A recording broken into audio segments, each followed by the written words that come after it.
it was the situation when I needed to choose between my mom and my grandma because that time po kasi nung ako'y bata pa hanggang ngayon naman, lumaki ako sa lola ko. And then dumating yung mom ko from abroad. And then she asked me if kung saan ako sasama kasi currently they are living in Bicol. So I said, gusto ko sumama kay lola. Kasi since hindi naman na sobrang haba yung life nila, gusto ko rin naman na mabayaran at ma-spend ko yung mabayaran or mabalik ko sa kanila yung mga sacrifices nila sa akin.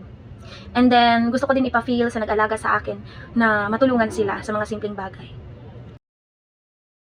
It was my research in my senior high school dati. That's 2018, so I have to access where I can get some references and resources and then to solve the problem po of our data na kinakandak noon.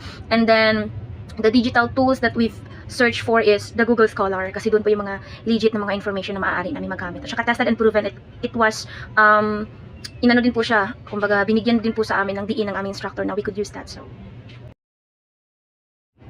ito po yung time na nakatulong yung social media or yung tools na ito sa amin is yung very crisis na time ng pandemic.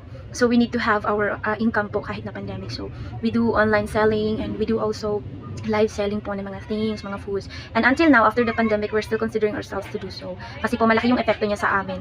Nung ginagawa namin yan hanggang ngayon is nagkaroon kami ng another ideas how to cope up to the broad destinations para po sa product na ma-deliver namin.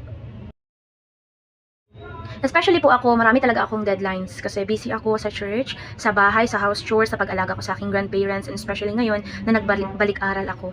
So, ang ginagawa ko po, ang inuuna ko is yung mga major na kailangan ko munang gawin. Just like for example, meron ako mga task assignments, ginagawa ko muna sila pag meron akong availability na time. And then after nyan is yung sa kitchen, kung saan prepare ako for my grannies and sa mga tabahante namin. And then pinakalas ko po yung personal ko. Just like for example, I need to rest or I need to scroll on Facebook or check for the social media sa mga updates.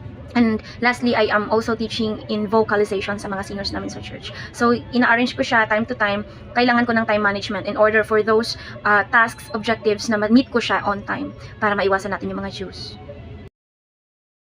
Alam naman po natin na ang social media ay malaki talaga siyang impact, lalo na sa mga public opinion ng mga tao. It influences a lot, especially sa mental health ng isang tao. But I can keep the information, just like for example sa Facebook, may narinig ako, may chismis na ganito. Pero hindi ko po siya tinitake na personal because I just heard but I don't feel it. So kung hindi naman yun para sa akin, then I don't entertain.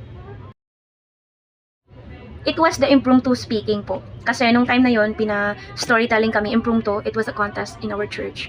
So, kailangan ko mag-gather ng data, verses, chapters, books, kung saan makikita in order for me to share the innovative and effective and supported data na meron ako sa story ko na yun. So, kailangan kong mag-search. Even though we don't have the information, but still we know how to memorize the verses. And it's so nakatulong po siya on how I cope up my story beautifully and deliver it with a good impact to the people.